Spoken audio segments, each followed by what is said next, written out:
Welcome back. Gift of the Givers is reaching out to more drought-stricken communities. The organization will this week be in the Aberdeen community in the Eastern Cape.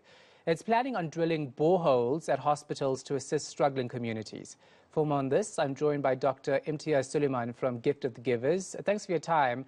So let's talk about this program that you've basically gone on to help communities affected by droughts.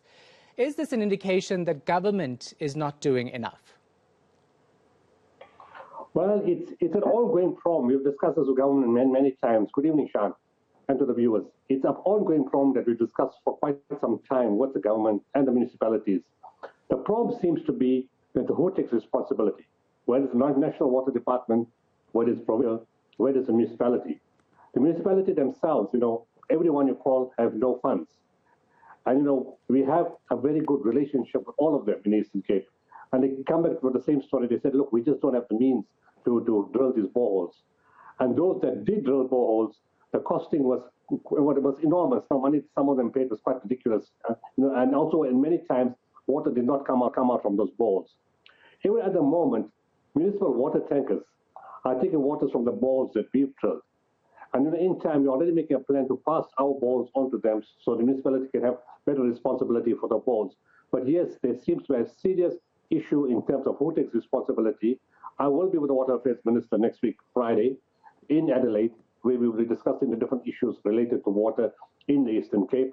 But right now we get calls on a daily basis from hospitals, from schools, from communities. There's no water. We've drilled many boreholes in the Eastern Cape, and from next week again, we're going to be drilling many more, but mostly in hospitals this time.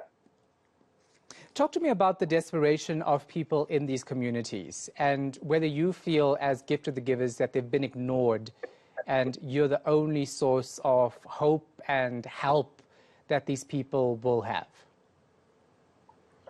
I wouldn't say they ignored. The reality is that people have, the government has come to us, different departments have come to us, and the communities have come to us directly. And the same story, we don't have the budget. On Wednesday, just a few days before that, farmers from the Aberdeen area came to us. They said, look, there's no more money left. All the overdraft is maxed, cards are maxed. We don't have any income anymore. We're in serious trouble. Can you provide food parcels for the farm workers, those that work for us, and for us as farmers, as for our families? We don't have any food. And we can't even come to you to collect the food. We can't even put fuel into our vehicles. So can you come to us? So on Wednesday, we took a truckload of food stuff and hygiene packs to the farmers in Aberdeen, and they catered for the farm workers and the farmers in that area. This was a direct request from them, directly from the farmers, and they came to see us in South-Net, which is the closest region to them. So there was huge desperation. Then came Thursday. This was now government desperation. In the week, we were getting calls from CEOs of hospitals throughout the Eastern Cape saying, we are totally desperate. We don't have a simple thing like adult diapers, children diapers. We don't have linen savers. We don't have PPEs for the hospital, for the doctors. We don't even have food to feed our patients. Can you please help? And we made arrangements, and for them to come to us to save time. And on Thursday, 34 hospitals and 19 clinics came to collect all what I've just mentioned. The good thing was that the Eastern Cape government fully endorsed it. And to show the appreciation, the Premier sent us a message to say thank you very much. The Embassy for Health came directly herself to the distribution, also spoke to in fact, CEOs themselves came and they knew the embassy was coming.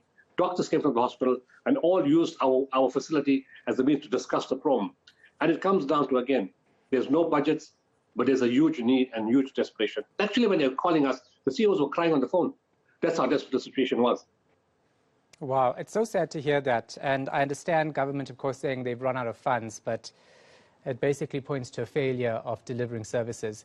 Mr. Sooliman, when you decide who to help, because I'm sure you get people from across the country saying, we're struggling, we need assistance. How does that process work for Gift of the Givers? Well, there's 2 to 3 ways for that. One is, who calls in first, which area is more affected than the others.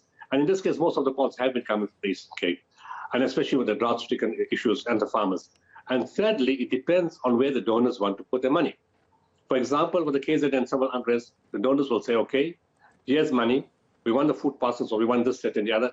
but we want it in this particular areas, especially where the businesses are or where the companies are. So it's a balance of, where you have the leeway to do what you want in any area, and also where you have a prescription where donors want the stuff in a certain area, but then you come to some kind of balance and say, look, we can give you 3/4 of what you want, but 1/4 we need somewhere else. And also we would tell them, look, like you, 4 other companies want the same place. We can't put all the stuff in the same place. We need to separate it and put some other areas. And that's what happens. But the Eastern Cape itself, we have been having the full discretion what to do.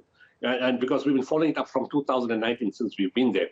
And we had a major intervention with COVID-19 with the drought. And we know where the board requirements are, because over the months, it's not like we got a call last week. The call has been coming for some time now. And, and we say, look, you're on the queue. And if funding becomes available, we will put it in your area of need. And what we're trying to do is, whether when we put it in schools and hospitals, we then support the institution, but also we put taps outside the gate or outside the fence, where the people in the community won't impinge on the hospital or the school, but still have access to the water. We're talking specifically about water. We've also put up agricultural gardens to support food security, and that we're doing mainly in schools. And of course, the hospital support is ongoing. It's been going on from the beginning of COVID. And we know the hospitals because we know every CEO individually. We've assisted nationwide 210 hospitals in the country. And that's with PPEs, scrubs, pulse oximeters, non-contact thermometers, video laryngoscopes, and of course from the Solidarity Fund, we put in 3,000 CPAP machines, which are oxygen delivery devices in hospitals, and these are life-saving. Yeah. All right. Thank you so much for the good work you're doing. Appreciate your time, Dr. Imtiaz Sooliman from Gift of the Givers.